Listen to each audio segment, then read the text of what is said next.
T'as plein d'idées de projets, plein d'idées de passage à l'action, que ce soit dans ta vie perso, dans ta vie professionnelle, mais tu sais pas par où commencer parce que le projet est gros et tu veux pas décevoir. Reste ici, j'ai la solution qui va te permettre de valider toutes tes idées et toutes tes actions et qui va te permettre de donner un énorme coup de boost dans tout ce que tu fais. Je suis Thomas, entrepreneur depuis plus de 15 ans dans le milieu de l'événementiel et du gaming. Après de belles réussites, la Covid nous met au tapis et je dois redémarrer à zéro. Cette chaîne est le fruit du combat que je mène où je te partage toutes mes astuces afin qu'on puisse ensemble progresser et réaliser toutes nos actions.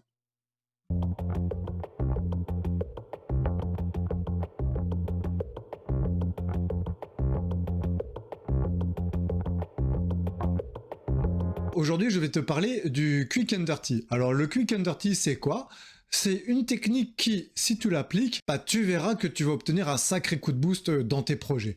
Alors le Quick and Dirty, c'est littéralement rapide et sale, ou on pourrait aussi le dire rapide et efficace. Rapide et sale, pourquoi ? Illustration directement par l'exemple. Vous n'avez pas de quoi capter le son, et plutôt qu'investir dans un premier temps dans un micro-cravate onéreux, parce qu'il faut un micro-cravate de qualité sur YouTube, j'ai appliqué cette règle qui est tu fais ce que tu peux d'où tu es avec ce que tu as, et comme je voulais absolument faire ma nouvelle vidéo en mode je suis debout et on voit comment ça rend, et puis dis-moi dans les commentaires si ça te plaît, j'ai préféré me dire voilà, je fais avec les moyens du bord. Donc oui, effectivement, j'ai un gros micro-pied avec un élastique par rapport au cache, donc c'est du rapide, c'est sale, ça va s'améliorer avec le temps. L'enjeu était de produire le contenu avant de réussir à avoir le reste. Pourquoi ? Parce que si j'avais attendu d'avoir mon micro-cravate et que le plan large ne me convient pas ou qu'il te plaît pas, j'aurais investi pour rien. Alors que dans l'autre cas, je peux tester directement, voir les retours, voir comment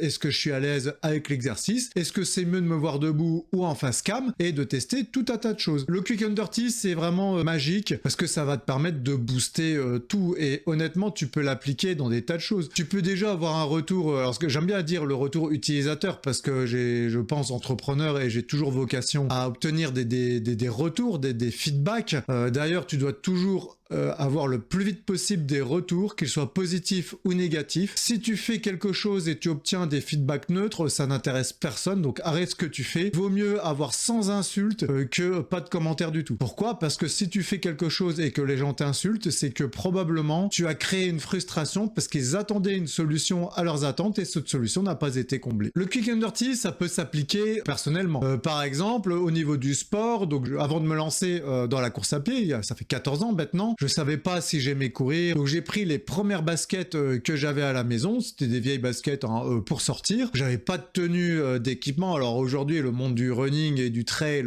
c'est devenu un business qui a pas arrêté d'augmenter avec le temps. T'as des vêtements techniques de toutes les couleurs pour toutes les saisons. À l'époque, c'était pas le cas. Moi, j'avais juste un vieux short et un vieux t-shirt. Mais l'important, c'était de sortir, d'aller courir et pour voir comment j'allais réagir. Au bout de quelques mois, c'est assez intéressant parce que je m'étais rendu compte, je savais pas pourquoi, que au bout de 45 minutes, je crampais constamment et j'avais vraiment de grosses douleurs. Et en fait, c'était avant de me rendre compte que j'avais gardé mes toutes vieilles chaussures qui étaient pas du tout adaptées à la course à pied, et ça m'a permis d'investir dans un équipement qui lui était adapté à ma pratique. Et mes crampes ont d'ailleurs totalement disparu. Donc tu vois, le Quick and Dirty appliqué à l'exemple du sport, ça te permet vraiment déjà de tester, et de tester le plus rapidement possible. Comme j'ai déjà dit dans ma précédente vidéo que je t'invite à regarder, le meilleur moment pour faire les choses, c'est maintenant. Et aussi, le Quick and Dirty, je vais te montrer un exemple. Regarde les événements qu'on faisait à l'époque. Je vais te montrer des photos de mon tout premier événement, donc ça aussi, c'était il y a 12 ans en arrière. Il y avait 25 personnes, je trouve que c'est super moche, c'était vieille télé, tout était dépareillé. Mais résultat, on a monté l'événement en 7 jours, on a fait des tas d'erreurs, mais ces erreurs nous ont permis de les corriger avec le temps, mais aussi et surtout, ça nous a permis, on a eu 25 personnes, donc 25 personnes ça paraît peu, mais c'est 25 personnes qui ont vraiment adoré l'événement, qui nous ont donné plein de retours sur comment les améliorer, et ensuite il s'est avéré que dans cet événement-là était venu un responsable de service jeunesse qui a organisé le mois d'après un salon du jeu vidéo, et on a réalisé la partie gaming de ce salon du jeu vidéo. Tout le monde a trouvé ça génial, il y a eu 500 visiteurs. On a fait un levier x20. Donc je te laisse imaginer si j'avais pensé, ça serait quoi l'événement parfait? Ça serait quoi la scénographie parfaite? Ça serait quoi l'organisation parfaite? Non, tu fais le plus vite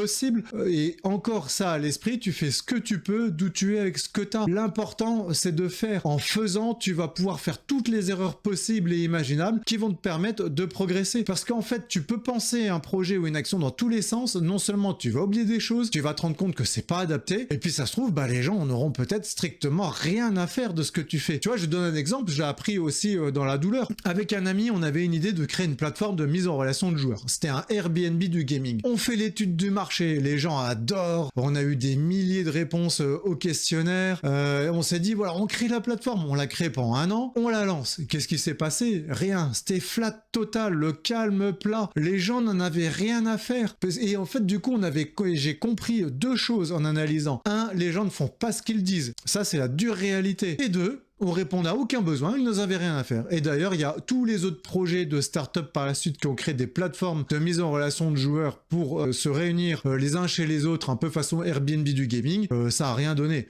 Et ça a rien donné parce que personne n'a rien à faire. Voilà, ça, c'est la dure réalité. Si on avait fait la démarche quick and dirty de ce projet, plutôt que de nous coûter quelques dizaines de milliers d'euros, et plutôt que de payer des développeurs et de mettre 1 an, etc. On aurait fait juste un groupe Facebook dans lequel on réunit des gens qui sont susceptibles d'être intéressés, et on avait fait quelques événements et en disant ouais voilà, t'imagines, qu'est-ce que t'en penses et si on crée une plateforme, tu vois, ça nous aurait permis d'avoir des retours. Et ça aussi, il faut toujours avoir cette notion qu'on a tendance à oublier, tu dois faire les choses toujours le plus vite possible. Ne sois jamais perfectionniste. Le perfectionnisme, c'est une forme de procrastination. Je l'ai encore appris à mes dépens. Je travaille vraiment sur un gros dossier. Ce gros dossier, j'avais tendance à rentrer trop dans des détails techniques, etc. Mais en fait, non. Le quick and dirty, c'est je fais ma vision des choses le plus sale possible, le plus rapidement possible, parce que l'important, c'est d'avoir le contenu. Je fais une vidéo explicative et j'ai envoyé à mes partenaires. Et voilà, c'était ça le quick and dirty. Alors aujourd'hui, c'est une illustration aussi parfaite du quick and dirty. Je voulais un plan large. Le plan large, je savais pas trop comment faire. Je voulais un micro-cravate, je l'avais pas. Et voilà, je fais le quick and dirty de cette présentation debout. Dis-moi ce que t'en penses dans les commentaires. Et puis si c'est probant, si ça me plaît, ce que je ferai, c'est que je continuerai comme ça. Cet épisode a été fait en quick and dirty. Cette chaîne YouTube aussi, Quick and Dirty, c'est que l'important c'était d'abord de faire, l'important c'est d'abord d'avoir des retours, c'est d'avoir des feedbacks. Et d'ailleurs sur cette chaîne j'ai eu énormément de positifs et je commence déjà à avoir des haters. Alors du coup c'est parfait, c'est-à-dire que non seulement ça veut dire que ça plaît à des gens, mais ça gêne d'autres personnes. Et quand tu fais quelque chose qui commence à gêner d'autres personnes, tu sais que t'es dans le vrai. Et du coup je vais continuer. Parce que l'important c'est de constamment progresser et toujours commencer le plus vite possible. Il y a un adage dans le milieu d'entrepreneurs qui dit que si tu es satisfait de ce que tu as lancé, c'est que tu t'es lancé trop tard. Effectivement, tu aurais pu le lancer beaucoup plus vite. Alors, je vais te prendre un exemple de Quick and Dirty qui a créé une boîte qui vaut des centaines de millions, hein, c'est pas des milliards maintenant. Elle s'appelle Dropbox. Ne confonds pas la différence entre Quick and Dirty et la différence entre Fake it until you make it. C'est que le Quick and Dirty, c'est que tu réalises directement une action. Le Fake it, tu fais pour de faux, pour en vue de reproduire des réactions et de voir comment ça réagit. Typiquement, Dropbox, c'est un Fake it, dans la mesure où Dropbox, qu'est-ce qu'elle fait? C'est aujourd'hui, tout le monde sait synchroniser des fichiers. Toutes les applications ont ça aujourd'hui. Il y a une dizaine d'années, ça n'existait pas vraiment. Hein. C'est le transfert de fichiers, ça s'appelait la clé USB. Et c'était vraiment pas pratique. Hein. C'est-à-dire de travailler sur des documents, t'avais 1000 copies partout, aujourd'hui t'as une seule copie synchronisée, c'est parfait. Et le créateur de Dropbox, qu'est-ce qu'il a fait? Il a fait une vidéo, enfin il a tout monté pour de faux, il a dit voilà, la solution là, elle va exister, qu'est-ce que vous en pensez? Pour tous ceux qui sont intéressés, il a dit inscrivez-vous à ma mailing list, il a été sur Reddit et il a obtenu plus de 100 000 personnes, donc en fait là vraiment, il tapait sur quelque chose, il y avait une notion essentielle et du coup il a pu transformer. Faut toujours rechercher directement le contact le plus rapide des utilisateurs. Je t'ai montré l'exemple de mon premier événement en jeu vidéo. Bien que j'ai l'habitude de faire des projets, pareil, on peut toujours être sujet à procrastination tout le temps. Et il y a d'autres façons. Ma première formation aussi était faite en façon quick and dirty. Ma première formation, elle était horrible. J'avais même pas de PowerPoint. J'avais pas de vidéoprojecteur, j'avais rien. J'avais juste une feuille. Et en fait, cette présentation, c'était sur les usages positifs autour du jeu vidéo. Quelques temps après, elle s'est matérialisée par le premier stage au niveau du ministère ministère de la Justice où on formait des professionnels à utiliser le jeu vidéo dans les pratiques éducatives, un stage pratique de 4 jours, et par la suite ça a décliné tout un pôle formation, et c'est comme ça que je suis devenu formateur. Donc toujours confronter le plus rapidement possible. Alors dis-moi en commentaire si tu as des exemples de quick and dirty que tu as réussi, ou des idées où tu sais pas trop comment les appliquer. Il y a toujours une solution pour le faire le plus rapidement possible, et toujours ça à l'esprit.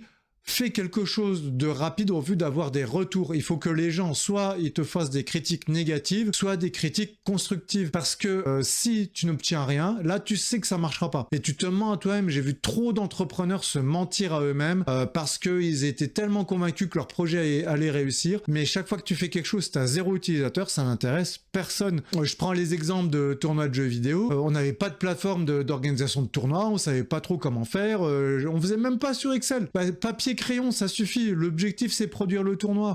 Après, tu peux agrémenter. Les joueurs nous ont fait tout le retour. Et après, bien évidemment, par la suite, on a digitalisé les choses. Et aujourd'hui, il existe des super startups qui te permettent de créer des tournois parfaits. Toi, l'important, il faut toujours faire. Fait mieux que parfait. Ça marche dans toutes les pratiques de la vie. Confronte rapidement. Si tu as une conviction, il faut que tu la testes le plus rapidement possible. Si, par exemple, tu veux réaliser, tu vois, exemple, je veux créer des choses et je pense à des carrés bleus, je la présente aux utilisateurs et qui me demandent tous des losanges roses, et bah du coup je ferai des losanges roses. Pourquoi? Parce que l'important c'est de répondre à un besoin. Ce que j'ai en tête, peut-être que ça n'intéresse que moi. Applique le quick and dirty et tu vas voir, tu auras des résultats choc dans la mesure où ça va t'accélérer, tu vas prendre de la confiance parce qu'en faisant les actions tu vas avoir des retours et ces retours vont être encourageants. Même si les gens te font des retours négatifs, c'est très encourageant parce que si tu corriges, ça va te permettre de faire en sorte de les transformer. Alors fais toujours le plus rapidement possible. Je te remercie d'avoir regardé cette vidéo. Tu mets un pouce bleu, ça va t'aider, ça fait monter l'algorithme. Abonne-toi. Dis-moi en commentaire tes plus beaux exemples de quick and dirty, ou si tu sais pas comment faire et que tu as des idées en tête, je t'invite à laisser en commentaire. Et quant à moi, je te dis à la semaine prochaine.